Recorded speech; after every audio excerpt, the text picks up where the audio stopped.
नमस्कार, आप देख रहे हैं खेल सत्ता का। और जैसे जैसे वोटिंग के दिन नज़दीक आते जा रहे हैं वैसे वैसे चुनावी हवा जो है वो गर्म होते जा रही है। और इसी गर्म हवा का पता लगाने हम आ पहुँचे हैं पूर्वी चंपारण में पिपरा विधानसभा में। और हमारे साथ अभी हैं जाप के प्रत्याशी अंकुश कुमार सिंह जी। बहुत बहुत स्वागत है सर। नमस्कार। तो सर, क्या लगता है, कैसा माहौल है, क्या हवा है? पिपरा की बात करें हम, पिपरा की बात है कि अगर आप आए हैं तो थोड़ा सा आप लोग भी सर्वे कीजिए। वर्तमान विधायक की यह स्थिति है कि जिस गांव में जा रहे हैं उनका भरपूर विरोध हो रहा है। बीजेपी के एमएलए हैं और काम उन्होंने किया नहीं है, तो जनता तीसरा विकल्प ढूंढ रही है। और हमारे नेता जो हैं पप्पू यादव जी, जो राष्ट्रीय अध्यक्ष हैं, देश के सबसे लोकप्रिय नेता माने जाते हैं। एशिया महादेश में 5 बार बेस्ट एमपी के अवार्डेड हैं। और उन्होंने जो काम किया है पटना के बाढ़ में, या आपको मुजफ्फरपुर की चमकी बुखार याद होगा उसमें, और पूरी दुनिया जिस त्रासदी को झेल रही थी जब सारे लोग एसी में बैठे थे, उस समय एक ही नेता थे पप्पू यादव जी, जो दिल्ली की सड़कों पे खुलेआम पैसे बांट रहे थे, लोगों की आर्थिक मदद कर रहे थे, कोटा से बच्चों को लाने का काम कर रहे थे।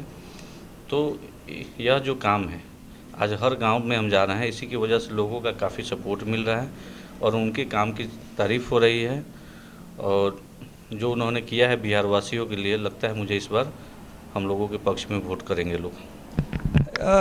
पप्पू यादव जी महागठबंधन से दूरी बना लिया है उन्होंने, तो आपको क्या लगता है कि इसका कुछ असर होगा या कुछ फ़ायदा होगा आपको? देखिए, महागठबंधन से ऐसा नहीं है कि महागठबंधन की वजह से ही पप्पू यादव जी का परिचय है। ये लल बबुआ लोग जो है, इन लोगों को तो राजनीतिक विरासत में मिला हुआ है, पता ही नहीं है कि राजनीति का राह क्या होता है।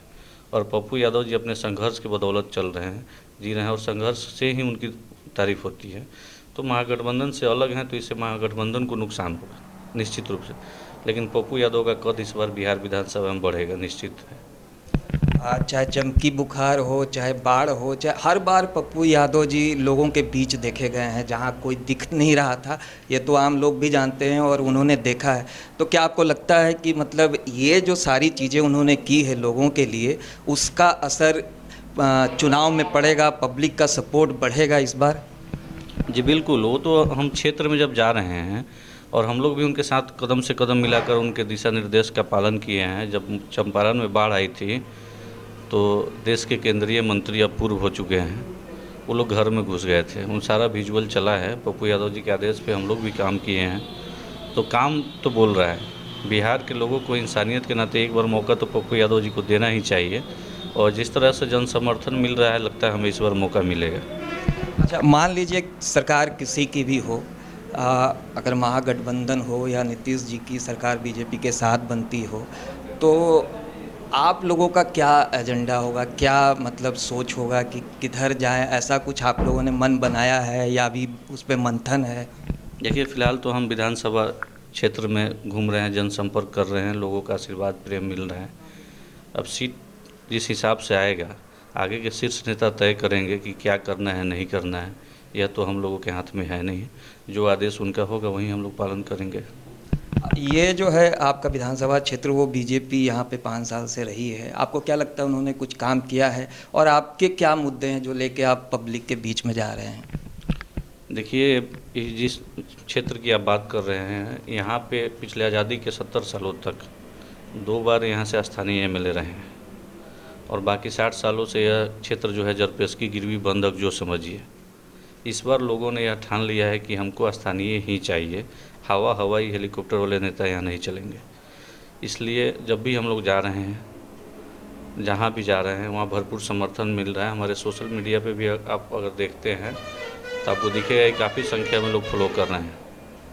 और हम लोग जब सरकार में आएंगे तो हमारी पार्टी जो है पूरे हिंदुस्तान की पहली ऐसी पार्टी है कि हाईकोर्ट में एफिडेविट के साथ प्रतिज्ञा पत्र जारी किया है कि अगर हम 3 साल में इन वादों को नहीं पूरा किए तो फिर मैं राजनीतिक जीवन से संन्यास ले लूँगा। अच्छा, एक चीज़ और जो लोगों के बीच में बहुत कौतूहल है और थोड़ा खिचड़ी जैसा भी हो गया है इस बार, कि कोई जो पार्टी है वो सेंटर में तो साथ में है, लेकिन स्टेट में आके वो अकेले खड़ा हो जा रही है और फिर बोलती है कि भाई हम तो कहीं नहीं जाएंगे, हमारे तो दिल में ही हम उनका हनुमान है और हमारे दिल में ही मोदी जी बसते हैं। तो ये सब मतलब क्या अंदर खाने में क्या चीज़ें चल रही हैं कि लोग तो बहुत ही कंफ्यूज हो चुके हैं। देखिए, इन लोगों की हरकत से बिहार की जनता तंग आ चुकी है। आप देख लीजिए फिलहाल एनडीए में क्या चल रहा है। महागठबंधन आप लोग करते हैं। महागठबंधन सभी दलों का गठबंधन था। आधे से ज़्यादा दल छोड़ के चले गए। नेतृत्व की कमी है। मांझी जी हमेशा से कोऑर्डिनेशन कमेटी की मांग करते रहे, नहीं पूरा किया गया। मुकेश सहनी छोड़ के चले गए, रालोसपा छोड़ के चली गई। और हम ज़्यादा बेहतर होगा कि अपने पार्टी के बारे में बात करें तो वो हमारा क्लियर है कि हम बिहार में हैं। इन लोगों के महागठबंधन और एनडीए से हमारी दूरी है। अब बाकी चीज़ें आफ्टर इलेक्शन सोचेंगे। अच्छा, एक सवाल और भी जो आम लोग हैं उनके दिमाग में ये चीज़ें चल रही हैं। ये जो शराबबंदी हुई है बिहार में, अभी कल परसों ट्वीट भी आया है लोजपा की तरफ से कि ये सिर्फ माफियाओं को बढ़ावा दिया गया है। तो आपकी पार्टी का इस बारे में क्या विचार है? देखिए, शराबबंदी कहीं है ऐसा आपको लगता है?